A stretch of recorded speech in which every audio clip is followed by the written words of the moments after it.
How you doing, good people? This is the 8-Bit Animal, and today we're going to talk about a game based on a sequel to a film that was marketed to a bunch of little kids, even though it was incredibly too violent for all that, right? The first Robocop film,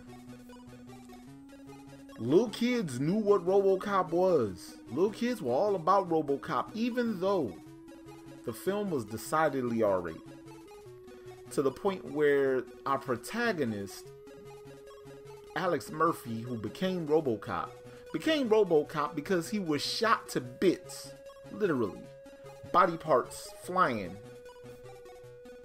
But, you know, Hollywood gonna market to whoever Hollywood want to market to, right? But yeah, the film and all of the spin-off merch was popular enough to necessitate a sequel. And the sequel was marketed even in an even stranger fashion, because at some point during the promotion of Robocop 2, Robocop made a special appearance at WCW Capital Combat, where he rescued Sting from a shark cage.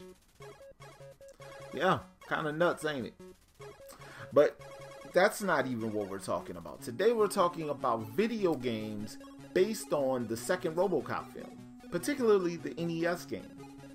You see, while Data East was still the owners of the Robocop license, they farmed out the development of Robocop 2 for the NES to Ocean Software. Because Ocean, the Amiga versions of the port of the first Robocop film was so popular on the Amiga, they figured, why not let them handle some other versions? Well, this is why. Because this ain't necessarily it.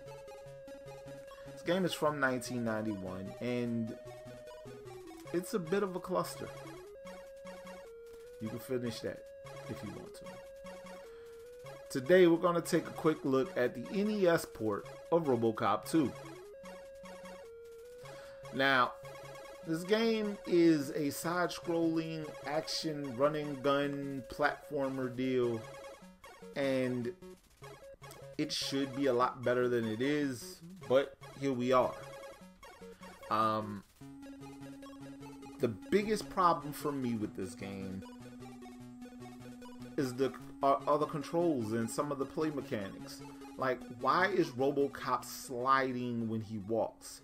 Why is Robocop having to jump everywhere? Robocop ain't a real... When you look at Robocop, you don't think agile, runny, jumpy type guy, right? But that's what we get with this game.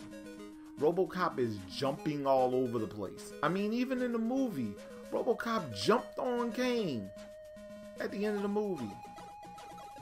But I digress. The object of the game is to stop Kane's nuke operation. Nuke is the drug of choice in this film.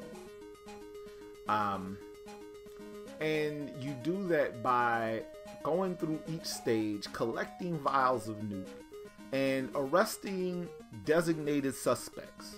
You arrest the designated suspects and shoot everybody else. Yeah. You also have to avoid getting crushed to death in some levels, missing jumps that will throw you to oblivion in some levels, stuff like that.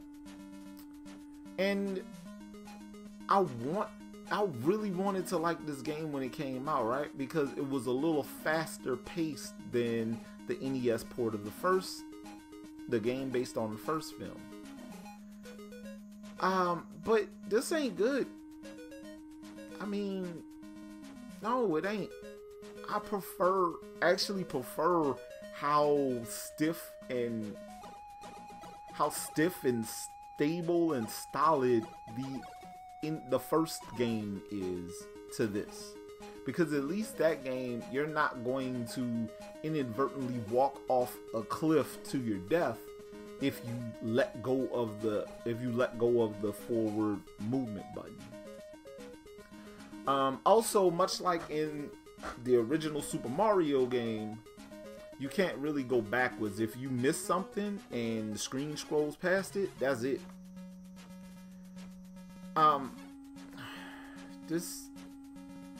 This is bad, but this is better than what we got on the Super Nintendo for Robocop 3.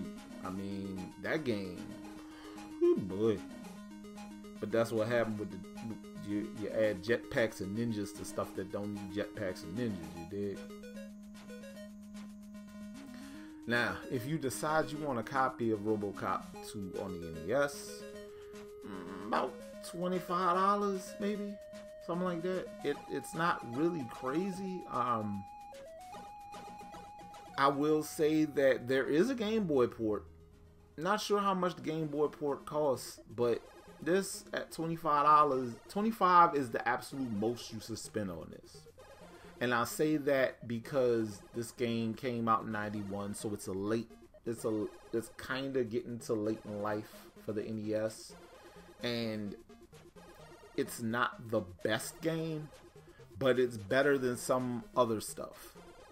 Keep it a buck, this plays a lot like another Ocean Software published game, Darkman.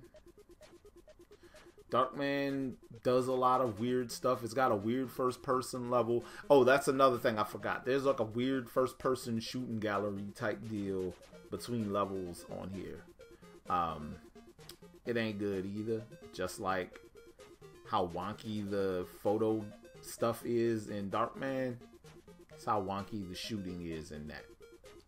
But you know, you get what you get, man. This is a movie tie-in from Ocean. You know it's gonna control bad. It's gonna have okay music, but that's about it. And yeah, this game ain't really good. I'm sorry. If you want something good attached to Robocop 2 that ain't the movie, go look for clips of Robocop rescuing Sting at Capital Combat. That might be fun. But this has been the 8-Bit Animal. And I'll catch you beautiful people tomorrow.